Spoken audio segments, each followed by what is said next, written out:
अस्सलाम वालेकुम, this is Farooq Khan. Welcome back to another video. I hope you all are doing well. So इस video में हम लोग चैप्टर 23 इनहेरिटेंस के बुक के एक्सरसाइज के शॉर्ट क्वेश्चन आंसर्स करेंगे। हमने लास्ट वीडियो में डिफरेंस तक किया था। आज हम लोग क्वेश्चन नंबर 5 से स्टार्ट करेंगे। चैप्टर 23 इनहेरिटेंस बॉटनी का पार्ट है। Question chapter number 15 and 16 homeostasis and support and movement हम ऑलरेडी कर चुके हैं। इसके भी हम MCQ सॉल्व कर चुके हैं और शॉर्ट क्वेश्चन आंसर्स का आज पार्ट 2 इंशाल्लाह हम इसी में सब शॉर्ट क्वेश्चन आंसर्स कंप्लीट कर लेंगे। क्वेश्चन 5 है, why human male are heterogametic. Question number 5 है, why human male are heterogametic. So human males को हेट्रोगैमेटिक इसलिए कहते हैं क्योंकि इनके पास 2 different types of gametes present होते हैं। आप देख सकते हैं एक्स और वाई ह्यूमन मेल में गैमेट्स होते हैं, जबकि फीमेल में होमोगैमेटिक होते हैं। वो एक्स और एक्स दोनों एग्जैक्टली सिमिलर होते हैं। सो ह्यूमन मेल्स इसलिए हेट्रोगैमेटिक होते हैं क्योंकि इनके पास 2 टाइप्स ऑफ स्पर्म होते हैं। एक्स और Y chromosomes contain X and Y chromosomes, so that's why. Question number 6 है, what do you mean by dichromacy and monochromacy. So dichromacy and monochromacy colour blind से रिलेट करता है। डाइक्रोमेसी आपको name से ही पता चल रहा है, कंडीशन है कलर ब्लाइंडनेस की जिसमें पर्सन डिस्टिंग्विश नहीं कर पाता 2 कलर्स को clearly but can not perceive one of 3 whose gene became mutated and its option does not synthesize properly. Like इसमें क्या होता है कि वो ब्लू, ग्रीन और रेड होता है कलर, इसमें ये 2 कलर को डिस्टिंग्विश नहीं कर पाता, उसको हम कहते हैं डाइक्रोमेसी, मतलब 2 कलर ये देख नहीं सकता। जबकि मोनोक्रोमेसी में ये कंडीशन होती है कलर ब्लाइंडनेस की जिसमें पर्सन के पास ये एबिलिटी नहीं होती कि वो रिकॉग्नाइज कर सके वन को। ये ट्रू कलर ब्लाइंडनेस है। ये रेड ग्रीन कलर ब्लाइंडनेस भी इसको कहते हैं क्योंकि इसमें पर्सन रिकॉग्नाइज नहीं कर सकता एक कलर को। क्वेश्चन नंबर 7 है, what do you know about ZZ and ZW in sex determination. ये सेक्स क्रोमोसोम्स होते हैं, लाइक है ना, ह्यूमंस में होमोगैमेटिक होते हैं, फीमेल में हेट्रोगैमेटिक होते हैं मेल्स में। लेकिन कुछ एनिमल्स होते हैं जिनमें ये बिल्कुल अपोजिट होता है, जैसे कि बर्ड्स, बटरफ्लाई में ये अपोजिट होता है। सेक्स क्रोमोसोम होमोगैमेटिक होते हैं मेल में और हेट्रोगैमेटिक होते हैं, जैसे Z और W दोनों एग्जैक्टली डिफरेंट है। सो ये होंगे फीमेल के। सो ये डिफरेंट कंडीशन होती है सेक्स डिटर्मिनेशन की, लाइक ऑल मेल जो same type of gametes have Z chromosome, XX chromosome, whereas female produce 2 variety of ovum become responsible for sex determination in offspring। सो ये क्या होता है कि जैसे फीमेल में दोनों सेम होते हैं, ह्यूमन में और मेल में डिफरेंट होते हैं, तो ये Y क्रोमोसोम होता है जो सेक्स डिटर्मिनेशन करवाता है। मेल की तरफ से X क्रोमोसोम आएगा तो फीमेल होगी और Y होगा तो मेल होगा। तो अगर हम बात करें फीमेल की, मोथ्स में, बटरफ्लाइज में और बर्ड्स में, तो ये प्रोड्यूस करता है 2 वैरायटी ऑफ ओव्यूम, रिस्पॉन्सिबल होता है सेक्स डिटर्मिनेशन। अगर फीमेल से Z क्रोमोसोम जाएगा तो मेल होगा और अगर Y तो इसका मतलब है कि फीमेल होगी। सो ये होता है सेक्स डिटर्मिनेशन में हेल्पफुल होता है। नंबर 8 है, why incomplete dominance is called partial dominance. आपको पता होनी चाहिए कि इनकम्प्लीट डोमिनेंस क्या होती है। इनकम्प्लीट डोमिनेंस में ब्लेंडिंग हो जाती है। अगर में जब भी आप रेड फ्लावर को क्रॉस करवाते हैं व्हाइट फ्लावर से, सो आपको F1 जनरेशन में पिंक फ्लावर्स मिलते हैं, सो वो ब्लेंडिंग हो जाती है। हम कहते हैं इनकम्प्लीट डोमिनेंस को पार्शियल डोमिनेंस, क्योंकि ये हेट्रोजाइगस कंडीशन में both the contrasting allele express होती है और ब्लेंड हो जाती है। New phenotype, physical appearance different होती है। एक पेरेंट की रेड थी, एक पेरेंट की वाइट थी, और जो उसका ऑफ स्प्रिंग है प्रोगेनी जिसको कहते हैं, वो थी पिंक। सो यहाँ पे क्या होगा कि new progeny, new physical appearance होगी, none of them mask the expression of other, ना कोई डोमिनेंट होगा ना कोई रिसेसिव होगा। सो दैट्स वाई इसको इनकम्प्लीट डोमिनेंस को पार्शियल डोमिनेंस कहते हैं। ये क्वेश्चन नंबर 9 है और ये सेकंड लास्ट क्वेश्चन है, जेनेटिक्स। जेनेटिक्स क्या होती है? साइंटिफिक स्टडी होती है इनहेरिटेंट कैरेक्टर्स की फ्रॉम पेरेंट्स टू ऑफस्प्रिंग। जो कैरेक्टर्स इनहेरिट कर रहे होते हैं उसको हम कहते हैं, उसकी स्टडी को हम कहते हैं genetics. The pattern of inheritance and cause of variations होती है। सेक्सुअल रिप्रोडक्शन में वेरिएशंस आपको देखने को मिलती हैं, जबकि सेक्सुअल रिप्रोडक्शन में वो पेरेंट्स के अलाइक होते हैं एग्जैक्टली। सो ये जो आप स्टडी करते हैं ये जेनेटिक्स में करते हैं। क्रोमोसोम्स के ऊपर एक पैकेट समझ लें आप, पैकेट में जीन होती है। अब क्या होगा कि जीन एक स्पेसिफिक लोकेशन पे प्रेजेंट होती है, उसको हम लोकस कहते हैं, और ये जीन के 2 होते हैं, ये जीन 2 होती हैं। आप ये समझ लें कि एक पर्सन के पास 2 जीन है और उसको हम कह रहे हैं एलील। लाइक एक है फादर की तरफ से आई हुई जीन और एक है मदर की तरफ से आई हुई जीन। इन दोनों को कंपेयर करके आप बोलेंगे कि ये एलील है। Alternative form of gene are called allele. एक बच्चा है, उसके पास 2 जीन है, एक पेरेंट्स की तरफ से आई, एक पेरेंट की तरफ से आई और दूसरे पेरेंट की तरफ से आई है, लेकिन एक मदर की तरफ से आई है, एक फादर की तरफ से आई है। आप ये कह सकते हैं कि एक जीन होगी उसकी फादर की तरफ से, और फादर के अगर हेयर्स का ले लेते हैं हम करेक्टर, सो हेयर ब्लैक है, सो एक जीन आएगी ब्लैक, और फीमेल में अगर उसकी मदर के हेयर है ब्राउन, सो एक जीन आएगी ब्राउन। सो ये दोनों जो जीन है ये एक ही करेक्टर की है और इन दोनों में अल्टरनेटिव फॉर्म है, तो वो alternative form of gene alleles कहलाती हैं। इसको हम एलील कहते हैं। फिर डोमिनेंट और रिसेसिव होता है। जो डोमिनेंट होगा वो बच्चे का हेयर का कलर होगा। सो वो जीन, इसमें आप ये देख सकते हैं कि वो जीन जिनके पास अल्टरनेटिव फॉर्म्स मोर देन 2 होती हैं, एलील्स मोर देन 2 होती हैं, 2 एलील से कंट्रोल हो रहा होता है, इसको हम कहते हैं मल्टीपल एलील। जैसे कि ब्लड ग्रुप सिस्टम में मल्टीपल एलील्स होती हैं। यहाँ तक कि प्लियोट्रॉपी भी है, लाइक पॉलीजेनिक इनहेरिटेंस। कंटिन्यूसली जो वेरिंग ट्रेट होता है जिसमें आपकी ह्यूमन हाइट आ जाती है, इंटेलिजेंस आ जाती है, स्किन कलर आ जाता है, ये वेरी करता है पर्सन टू पर्सन। तो ये रिस्पॉन्सिबल होती है, ये कंट्रोल होती है बाय मल्टीपल एलील। डेफिनेशन। सो जीन में आप ये डेफिनेशन लिख सकते हैं कि ये फंक्शनल यूनिट है हेरिडिटी का, इसको हम जीन कहते हैं। इसी की वजह से करेक्टर डोमिनेंट होता है, रिसेसिव होते हैं। ये किसी करेक्टर की एक इंफॉर्मेशन रखा हुआ होता है, इसी के पास करेक्टर की इंफॉर्मेशन होती है। Now we are talking about test cross. So test cross में क्या होता है कि आपको है ना डोमिनेंट आप देख रहे हैं, लेकिन डोमिनेंट देख रहे हैं उसमें आपको ये नहीं पता चल रहा कि ये होमोजाइगोसिटी है या हेटेरोजाइगोसिटी है। तो वो जो क्रॉस होता है जो डिटरमाइन कर सकता है हेटेरोजाइगोसिटी होमोजाइगोसिटी, उसको हम कहते हैं टेस्ट क्रॉस। इसी की वजह से आपको ये पता चल सकता है कि पेरेंट होमोजाइगस है या हेटेरोजाइगस है।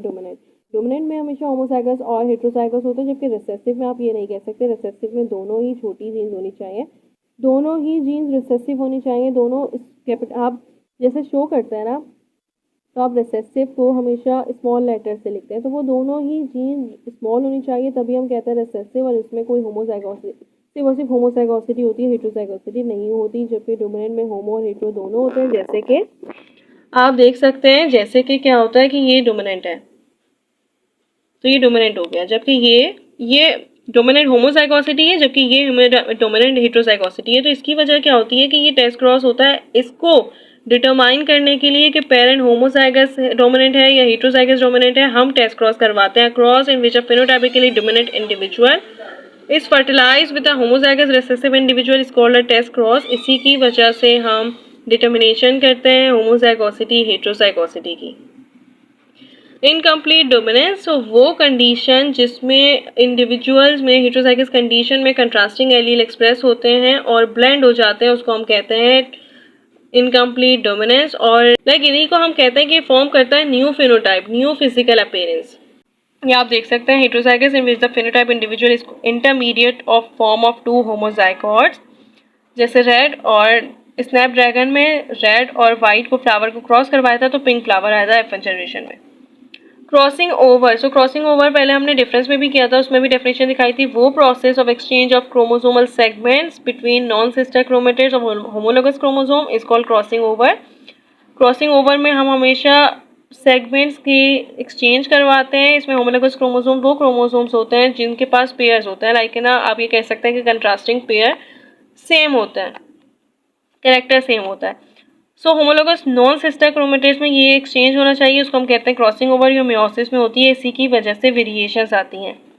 Linkage, tendency of genes to remain together is called linkage. Linkage की वजह से ही दो जीन एक दूसरे के साथ लिंक कर रही होती है। लॉ ऑफ इंडिपेंडेंट असॉर्टमेंट में लिंकेज को बहुत अच्छा डिफाइन किया गया है कि जो पेरेंटल की तरह के ऑफस्प्रिंग होते हैं, प्रोगेनी होती है F1 जनरेशन F2 जनरेशन में, वो लिंक होते हैं, जबकि जो नॉन पेरेंटल होते हैं वो नॉन लिंक होते हैं। लाइक ये कह सकते हैं कि जो जीन है वो इंडिपेंडेंटली असॉर्ट भी कर सकते हैं।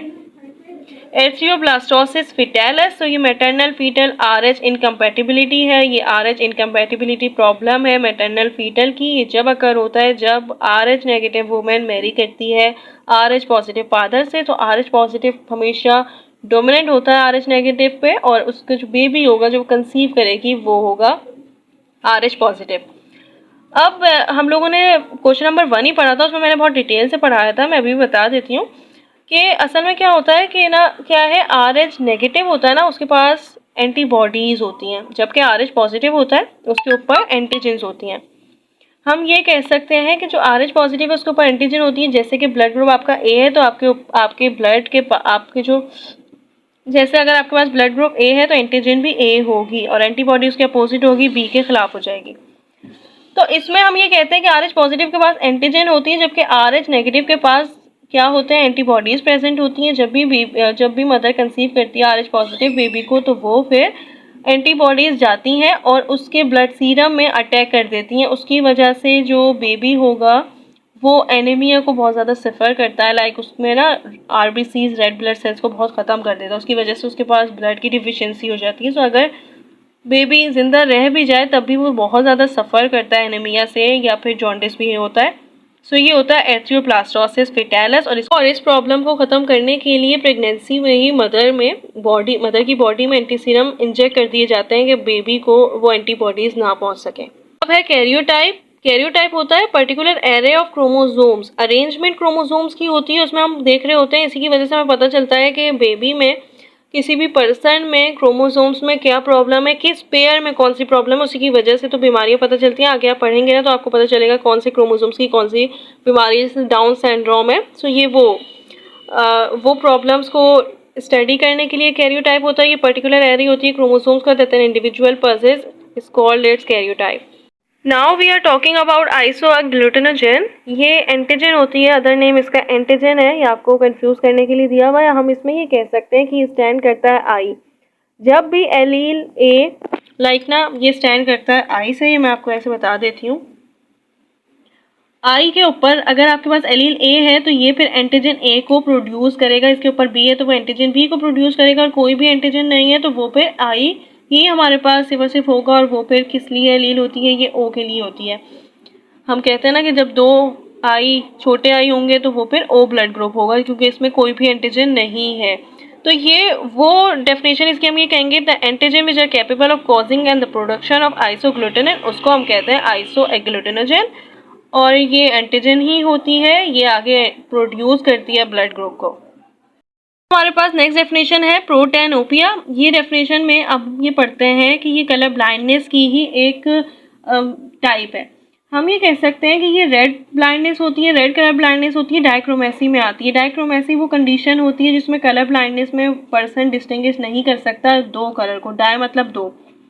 सो प्रोटोनेपिया उसी की एक टाइप है, इसमें रेड कलर ब्लाइंडनेस होती है, पर्सन डिस्टिंग्विश नहीं कर पाता रेड कलर को, रेड कोन्स एब्सेंट होते हैं, living only the cones that absorb blue and green colour. So ये रेड कलर ब्लाइंडनेस है। म्यूटेंट, ये म्यूटेंट में क्या होता है कि कोई भी एनिमल या प्लांट में फिजिकली डिफरेंट होता है फ्रॉम अदर, उसकी जो पूरी एक फैमिली है ना, अदर सेम स्पीशी है, उससे डिफरेंट होता है ये एनिमल म्यूटेंट की वजह से, म्यूटेशन की वजह से, क्योंकि इसकी जीन में चेंज आ जाता है। जैसे आप ड्रोसोफिला में बात करें तो उसमें ना जो मेल आई होती है वो ना वाइट होती है, वो म्यूटेंट आई उसको हम कहते हैं, क्योंकि म्यूटेशन हो जाती है, उसके पास जीन चेंज हो जाती है और उसको उसकी जो कलर होती है वो सबसे इंटायर स्पीशीज से डिफरेंट होती है, वाइट होती है, जबकि ड्रोसोफिला में रेड आई होती है। तो ये वो एनिमल या प्लांट है जो डिफरेंट होता है physically different from other of the same species because of a change in its gene, because of mutation, उसको हम कहते हैं म्यूटेंट। अब है हमारे पास बैक क्रॉस। इसमें क्या होता है कि जब भी आप दो होमोजाइगस ऑर्गेनिजम्स का क्रॉस करवाएंगे, उसमें हेटेरोजाइगस ऑर्गेनिज्म आ गया टू ट्रेट्स के लिए। अब जब उसको क्रॉस करवाएंगे ना पेरेंट्स रिसेसिव से, तो वो होता है बैक क्रॉस, लाइक उसने वापस से पेरेंट के साथ क्रॉस किया है, बैक क्रॉस किया है, उसको हम कहते हैं। लाइक अगर आप देखें ना तो ये दोनों, ये हो गए होमोजाइगस, ये भी होमोजाइगस रिसेसिव हो गया, होमोजाइगस डोमिनेंट हो गया। अब आप इन दोनों का क्रॉस करवाएंगे तो आपके पास ऑर्गेनिज्म आ जाएगा टी, और टी ये हेटेरोजाइगस डोमिनेंट है। अब इसका आप जब क्रॉस करवाएंगे ना वापस से रिसेसिव पेरेंट के साथ, उसको हम कहते हैं बैक क्रॉस। क्वेश्चन नंबर 10 है why the law of segregation is called purity of gametes. So इसको प्योरिटी ऑफ गैमेट्स इसलिए कहते हैं कि जब भी गैमेट की फॉर्मेशन हो रही होती है तो सिर्फ और सिर्फ एक ट्रेट इस गैमेट में आता है, एक जीन आती है, एक फैक्टर आता है।